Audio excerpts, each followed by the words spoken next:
Hello children. In this video lecture, we will learn chapter 2 of Flamingo. Chapter 2 is The Lost Spring Stories from Stolen Childhood written by Anis Jung. In this chapter 2 there are two parts. In this video lecture we will learn part 1. Sometimes I find a rupee in the garbage. Let's know more about the author. Anis Jung was born in Roorkela and spent her early years in Hyderabad. Her parents were advisors to the last Nizam and were renowned scholars and poets. She inherits the literary tradition from them. She began her career as a writer in India as editor of Youth Times and has been a columnist for major newspapers in India and abroad. She is the author of several books. In Lost Spring, Stories of Stolen Childhood, Anis Jung exposes a national shame. Children cleaning floors and restaurants, in shanty restaurants making logs, slates, and fireworks, rolling bidis, weaving saris and carpets, packing and hauling loads in factories and stone quarries. With her sensitivity and insight, she analyzes the grinding poverty and traditions scantified by caste and religion which condemn these children to a life of exploitation. In this bleak world, the author also finds stories of resilience and fortitude, children who have refused to accept their condition, thus opening new vistas for themselves and others like them. Sahib and another part we will see the story of Mukesh. These both children are such kind of. Let's know more about the chapter. As we all know, spring is the season associated with optimism and hope. It also works as a metaphor for the childhood stage of our life. Right from the time we are born until late childhood, every child hopes for new beginnings and a bright future. The phase of childhood is all about innocence, energy, and tremendous inclination towards outdoor activities along with fun and play. It is also a time of getting more skill and knowledge and going to school. Here, the main two protagonists of the chapter, Sahib-e-Alam and Mukesh, do not have to carry the burden of poverty and illiteracy. In their stories of exploitation, the author provides glimpses of courage and strength. The story Lost Spring deals with the shameful condition of poor children who get forced to miss the simple joyful moments of childhood because of their socio-economic conditions. These children are not given the opportunity of schooling and are compelled to start working early in life. The author Anis Jung tries hard to eliminate child labor through her book. She promotes the education of children and enforcement of strict laws against child labor by the government. The message given in this chapter is to put an end to child exploitation and let all children enjoy their days of the spring and joy. Let's have a look of the main character of the chapter. Sahib-e-Alam was a child who had been forced by circumstances to become a rag picker. His family had migrated from the green fields of Dhaka, Bangladesh in 1971. They had been forced to move out because storms had swept away the all they had. They had shifted to make a living. They lived in the slums of Simapuri. Each day, the child went looking for money in garbage heaps. Children notice these expressions which are given in the text and refer its meaning. Let's begin.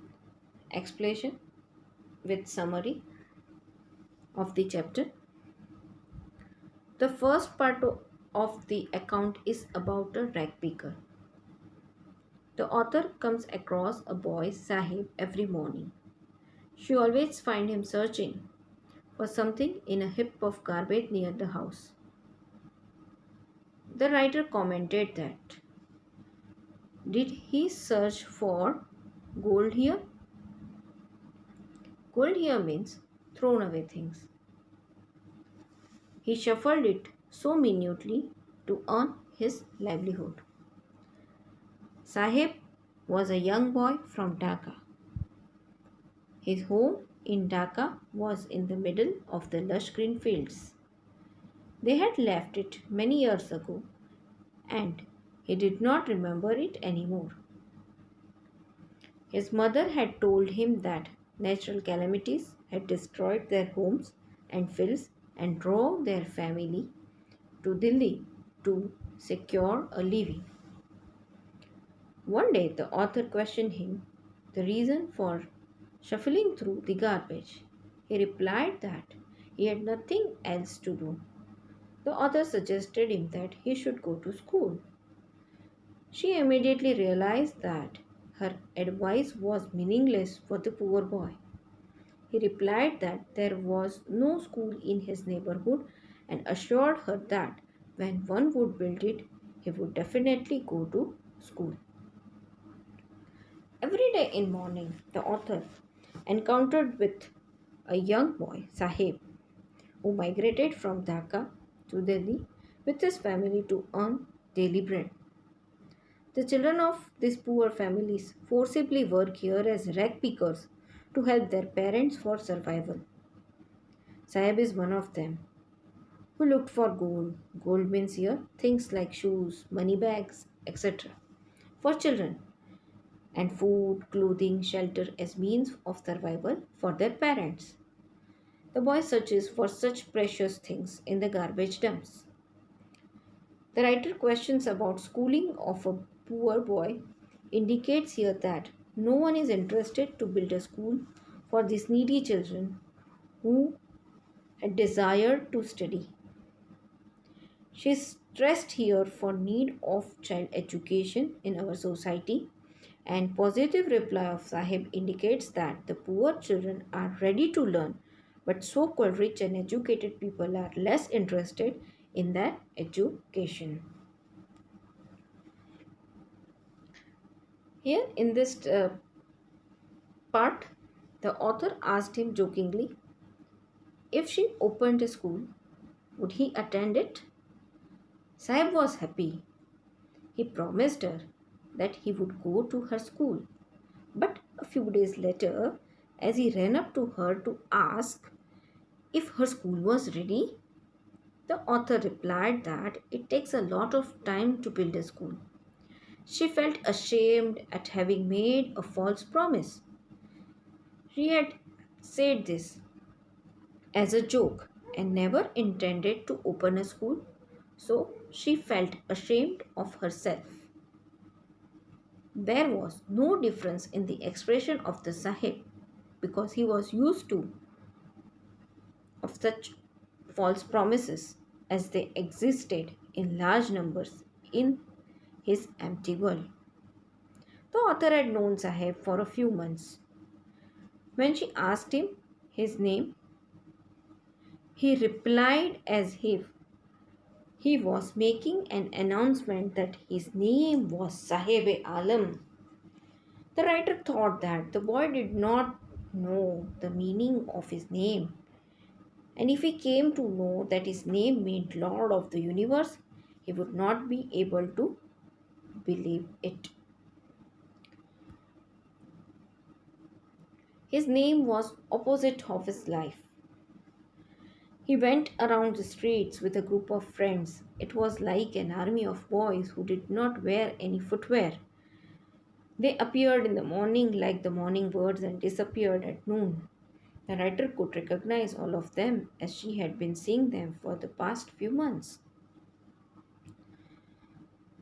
Funny question of the author had put her in a remorseful condition because, with a hope, Sahib asked her in a return if she had built her school or not. She denied though Sahib was not hurt because everyone around him makes such false promises to him usually. Their words are empty and they had never fulfilled the aspirations of Sahib.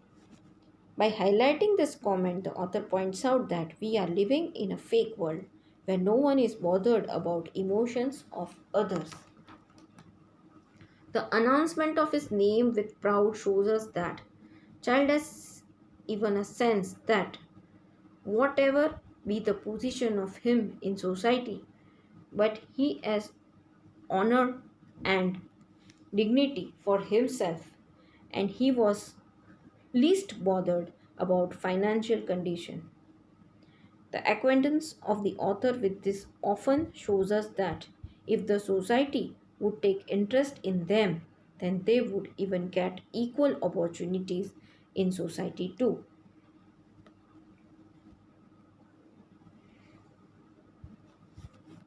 Here, the poor boy, wandered on roads along with other barefooted poor boys like him. The author talked to other companions of Sahib. One day she asked one of them why he was not wearing chappals. He replied that his mother had not got them down from the shelf.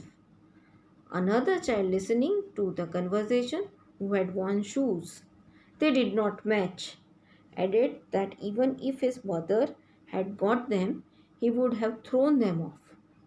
The third boy, who had never owned a pair, all in his life, expressed his desire to have a pair of shoes. The author noticed numerous children walking barefoot. Some people argue that lack of money is not the reason. She had been told that it was not out of poverty but a tradition of them. She now wondered if tradition was only an excuse to explain their poverty. The cross questioning and the carefree answers of the boys showed us that they have made a tradition, or it is a tradition, that poor does not wear shoes or wear different pair if they have. The writer took here the examples of shoes to highlight the condition of these boys. The writer concluded here that the reason of it being a tradition was a mere excuse to hide the fact that they were so poor that they could not afford footwear.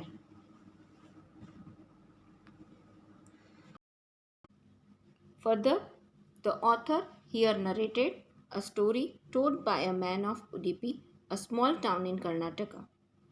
When he was a young boy, he would walk to his school. On the way, he would cross a temple where his father worked as a priest. He would stop at the temple and pray to God to bless him with a pair of shoes. 30 years later, the author revisited his town, which was nearly empty. In the backyard of the temple where the new priest now lived were red and white plastic chairs. There she noticed a young boy dressed in a grey uniform, wearing socks and shoes, who had returned from his school. Looking at the boy, she remembered the prayer of another boy who got a pair of shoes. He prayed to the goddess that he may never lose the shoes that he had got. The goddess had granted his prayer as the boy never lost his footwear. The boys, like the son of the priest, now wore shoes, and there were many others like Sahib who did not get a pair of shoes. The author narrated here a story of a boy and showed us the difference of financial condition of the common man during past years and the present time. Before 30 years, the priest was not able to fulfill basic requirements of their children, and after many years, the village was deserted, though the priest was earning sufficient enough to fulfill extra requirements of the children as well as of the family.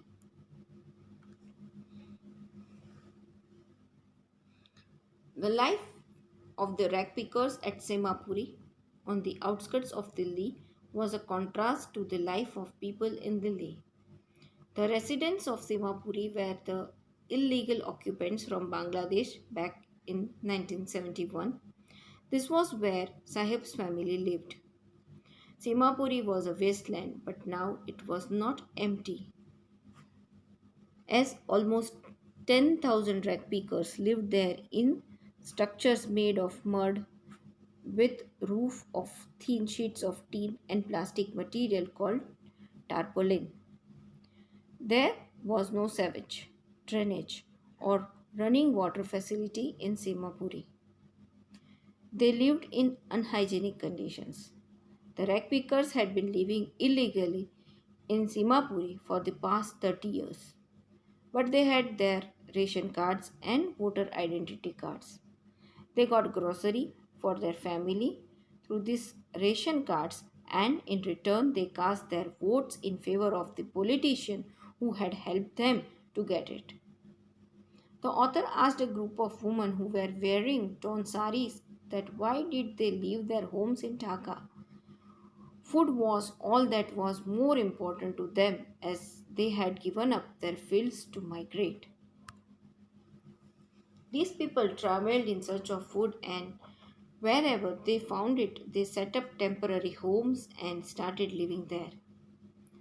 Their children kept on growing there, and gradually they also started helping their parents in seeking means of survival as rag pickers. However, with years of practice, they became a trained at rag picking and did it well.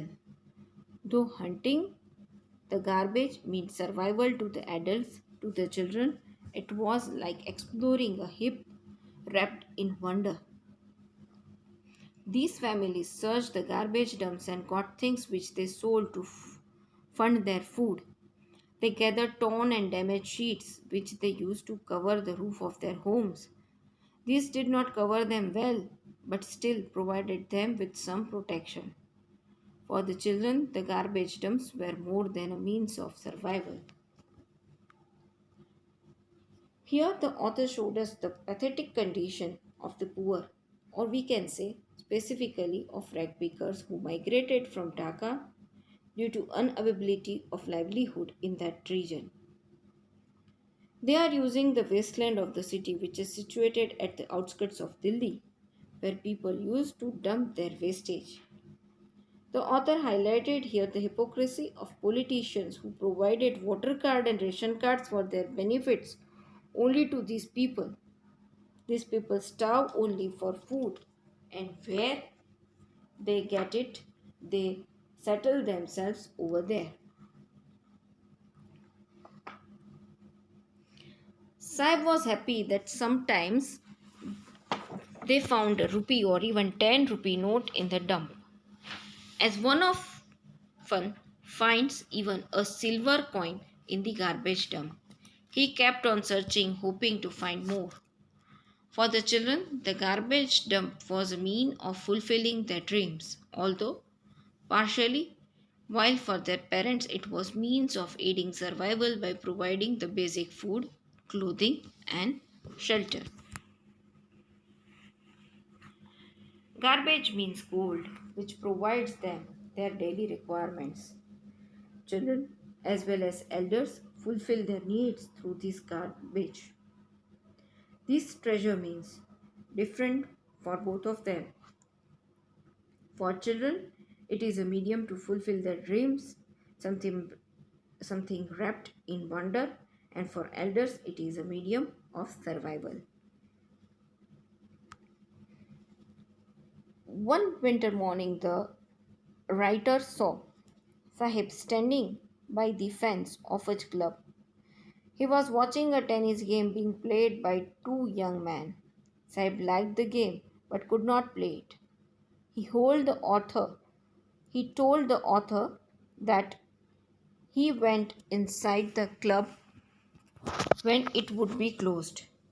He was allowed to take swings by the guard there. The author saw that Sahib wore worn out tennis shoes. They did not look appropriate with his dress, which was worn out and had fed it. Sahib told the author that shoes were given to him by someone, but the author figured out easily that he had got it from garbage dump. They must have been thrown away by a boy from a rich family, as he did not want to wear them anymore because it had a hole or two in them. But to the one who had always walked barefoot, it was nothing short of a bonanza. Although due to the garbage dump, Sahib's dream of wearing shoes had been partially fulfilled, but his desire to play tennis would never be fulfilled. Even these kids have desires and ambitions. We can see through this part of the text, but they have no clue about how to achieve them.